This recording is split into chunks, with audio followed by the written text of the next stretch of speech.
Well, whenever you want. Here we are. Glad you're back. Glad to be back. Glad you're back. Wow, look at all this stuff. That is a lot of stuff. What is all that I don't stuff? quite know where to begin. It's you know, it's been so such a process to integrate, you know, the possibilities of what, you know, we can do to really help these artists develop their full potential with the invention of the internet and social media. You know, when I created the School for the Performing Stars, it was Renee King's School of Performing Stars, and it was back in 1994 over near the gallery off Fountain View. Uh-huh. And when I created this school, I mean, it was the perfect time for this. I mean, I had 55 students in a matter of 2 weeks, and they were enrolled in a 6-week program to develop their full potential. And within a 6-week period, some of these students went from, you know, doing nothing at home to just really wanting to, singing their karaoke, to opening up in the Astrodome, the Houston Astrodome, and the Houston Livestock Show and Rodeo for Doug Stone, Tracy Lawrence, Trisha Yearwood. And it was an exciting, exciting time for them, for the school. And so, pause. So, do you think that, are you going to revive the school? Are you going to do a condensed version of it, or? Well, I'm definitely, the school's reviving me. You know, it's kind of like and I was telling, you know, Christy, you know, just a while ago, little Christy Pruitt, which we had the divine pleasure of working with this afternoon. You know, they just got back to Rockdale, and it's because of talent like that I light up. And it's kind of like I start feeling it's time, okay, I need to start, you know, training again. I need to start doing this again. You know, I closed the school back in 1994 for various reasons. And it was, I mean, look at this. I mean, we did this, I don't know if you can pick this up or not, but this is the ad, you know, Leon Beck. Do you hold it up? Is it glare on it? There's a little bit of glare, but can you bring it closer? There you go. A little bit more. There you go, there you go, there you go. You got it? Yes. Well, this was actually a full-page ad that was totally sponsor-supported. And 93Q Country was a big sponsor for us at the time. And this was Leon Beck's magazine back then.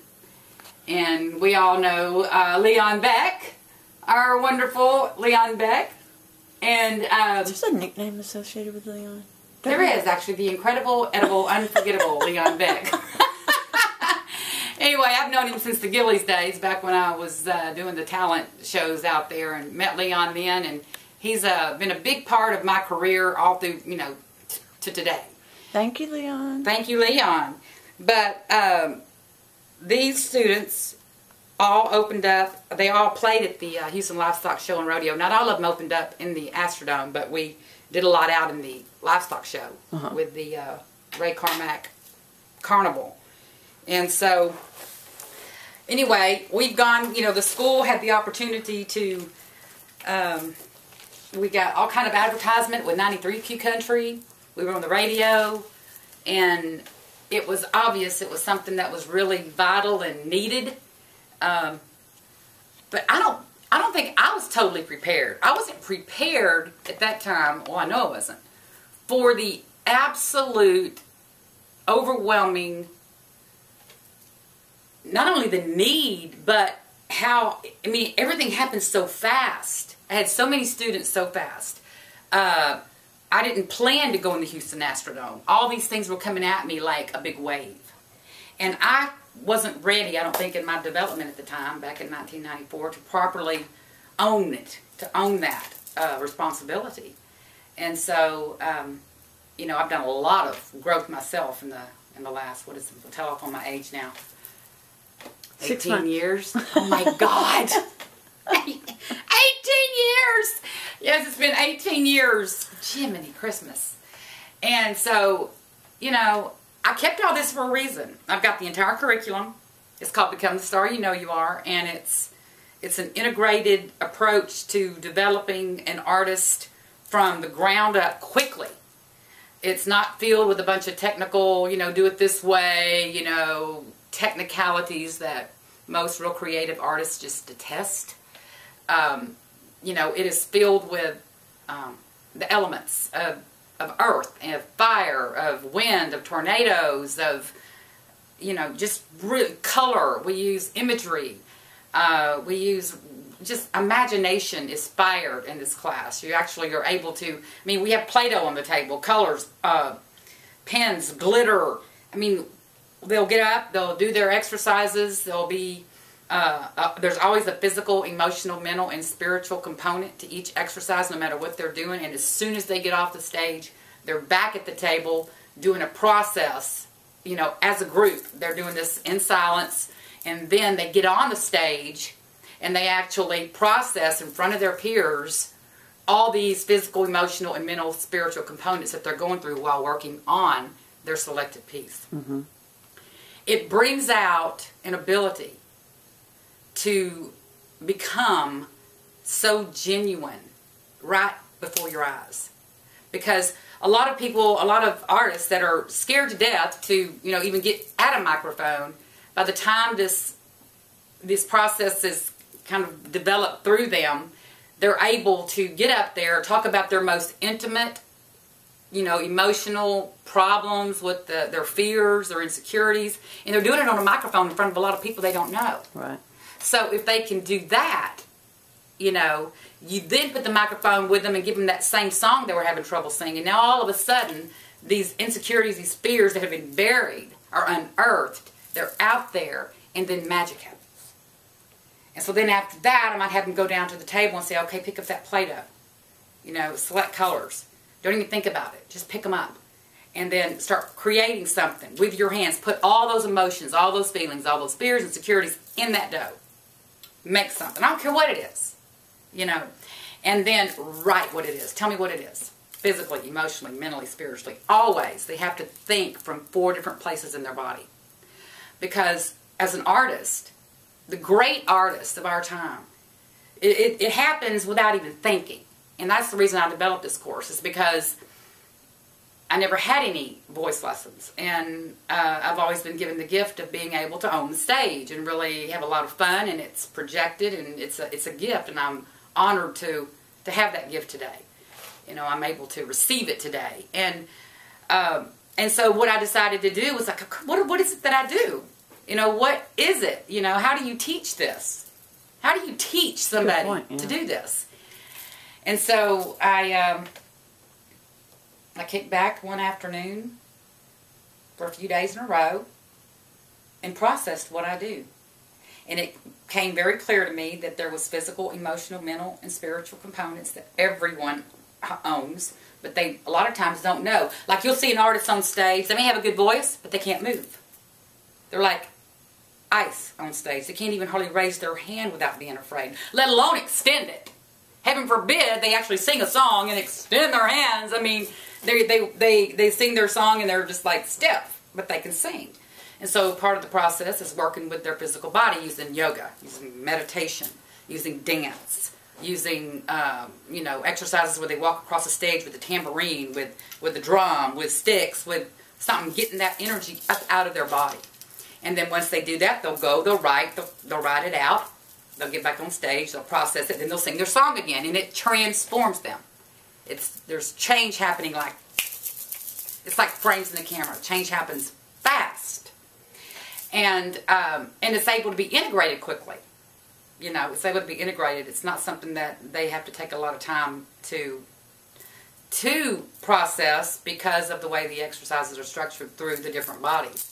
Emotional components of the exercises can bring a lot of students to tears. They'll get all choked up on stage with a microphone, and they're encouraged with the group, and of course, True Grit over here, they call me John Wayne, they're encouraged to continue through the tears, through the anger. There'll be anger because they're not able to understand what it is they're feeling. They're not, you know, because there's a lot comes up emotionally when you're with a group like this, and there might be one person or two that are really, really good, you know, really dynamic, and so and then what happens then is the group rises. It's kind of like water seeks its own level, because there's a lot of, there's a mixed bag. The group's going to rise and seek its own level of where everybody else is. So those that are down here are going to be forced by the way of nature to come up. And the ones that are way up here are going to be forced by the way of nature to come down and assist in bringing them up. And so emotionally, it can really bring out a lot of tension, fear, and again, you process it with assignments. Always using writing, art, dance, drawing, whatever. It's just, it's really amazing to watch that piece of it. Why do you think it's so important that the singer get in touch with the emotion of the song?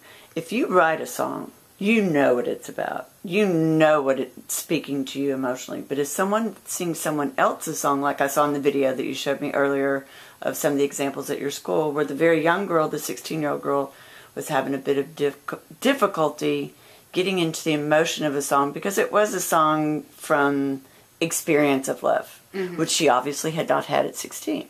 Right. And you gave her some very good advice. What would you say to someone just like her? Because you do work with a lot of, you know, we have Julianne, who's 14. We have Abby, who's 15. Mary Sarah's 16. What would you tell young, inexperienced girls how to get into the emotion of songs that are written by very mature women or mature men who've been through heaven and hell? You know, because you did a really good job there, and you could, in the video, and you could see the transformation right away. And everybody in the audience had something to say and to add to it, but y'all all seemed like y'all were on the same path. Same page. And there was a lot that had gone on prior to that. Okay. I mean, that workshop was like, I think it was like 4 hours on a Saturday, and then we also did 2 hours on a Sunday every week for 6 weeks. So she was feeling emotional. Yeah, and so there was, what happens is you'll get blocked. A lot of times, I could see that. Because the process is so intense that you'll get blocked because you've got the group and the curriculum. You're going to move through these blocks, which that's why I was trying to figure out where was I in that video, what was the assignment, where were we in the course of the whole thing. But to answer your question, a lot of times, particularly with a young artist, and they haven't experienced this, it's kind of like, you know, when I'm singing a duet with a 24-year-old young man, and I'm 54, you know, I have to imagine that I'm 20. You know, I know I'm not. You did a good job today. Yeah, I know I'm not. But it's a, you know, and that's one of the biggest problems, I think, with young artists is their difficulty in imagining that. But I liken it to if you're going to become, you know, an actress in a play. You know, you may get a part, like I did one time to play a stripper, Gypsy Rose Lee. You know, I've never stripped in my life. I mean, heaven knows, you know, never did that, but done a few things. But, you know, to actually play that part, it took, oh my God, what it took out of me to actually feel the part of a stripper. You know, that's the whole point. And when you get a song, you have to feel. I have them take the song and dissect it, word for word, line for line. What is this line saying? You know, everything we got the hard way. Have them write about what is it to be hard. How is it the hard way? Right. What does that feel like to be hard? Get them up on stage. They're talking about it. You know, with the group, processing emotion of the song on stage, not just singing it, but processing it, actually creating an image in their mind, and then learning to project it, like projecting what you want the audience to see from back here. Not just up there singing, you know, and to a crowd and wondering if they're looking at you funny or why that person got up and left, or, you know, because most of the time people get up to sing and they're so worried about people out in the audience and what they're thinking that they project all this anxiety and fear.